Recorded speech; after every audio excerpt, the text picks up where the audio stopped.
Madam Speaker, thank you for this opportunity to support this bill. To me, this is a very important document because I am a mother. And Madam Speaker, I wanted to go on record that somebody, a senator in this House, said that the committee went round the 47 counties just collecting signatures, and I want to say and make it very clear that we went around the 47 counties. The committee went around the 47 counties taking or collecting views of the citizens, and even took views of stakeholders in Nairobi, and almost everywhere they worked with the citizens. And I want to say this is a very important bill, and if it is passed, Kenyans will benefit with many things. Because when you go to devolution, they recommended that counties get 35% of revenue instead of the 15%, and even the Ward Fund, Development Fund, 5% to the wards. There are benefits of women, and even they've suggested of ways of how to have enough women in Parliament and even in the Senate. Madam Speaker, they've also suggested about the Youth Commission, which will have youth, including PWDs, and they'll have a voice in this nation, which our youth has really been crying for many, many years. And given that this bill will pass and will go to the referendum, and those clauses will be changed, women, youth, and even PWDs will benefit a lot. With the microfinance also,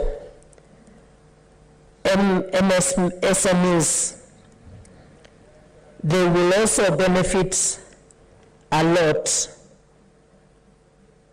And Madam Speaker, I want to speak about the official opposition leader in this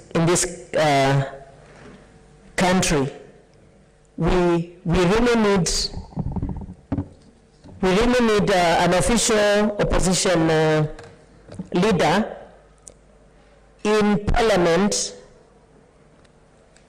to have checks and balances to see what the government of the day will be doing, and this will bring down corruption in this country.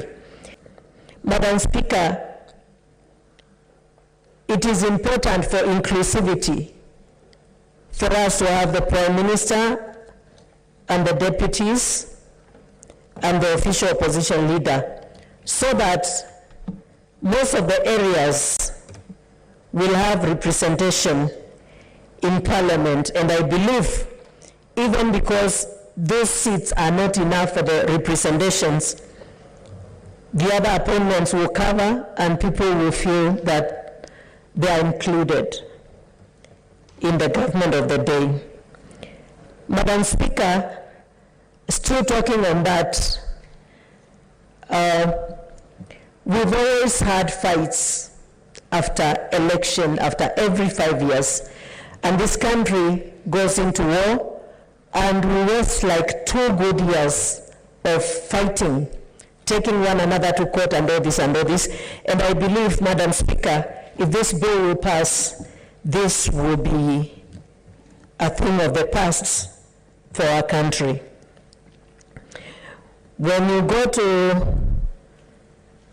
115 of this bill, clause 51, they've also proposed that 204, Article 204 be changed for equalization funds for the marginalized counties, which is to bring them to par with the counties that ahead of them. And they've also suggested, because for 10 years it has not been used, so they suggested it is moved to 30 years instead of 20 years so that they can recover the years that has been wasted. And I believe that will bring them to par with the other counties. Madam Speaker, there are a lot of benefits in this, because the SMSs are supposed also to get the 7 years holiday without paying tax after they start their new businesses, and that will enable them will enable their businesses to stabilize and be able to move on. Even our university students, the loans that they are given, the report or the bill also suggests that they are given like 4 years after university so that they can find jobs, work, and then start paying for that. And there are a lot more benefits in this document if you go through it nicely.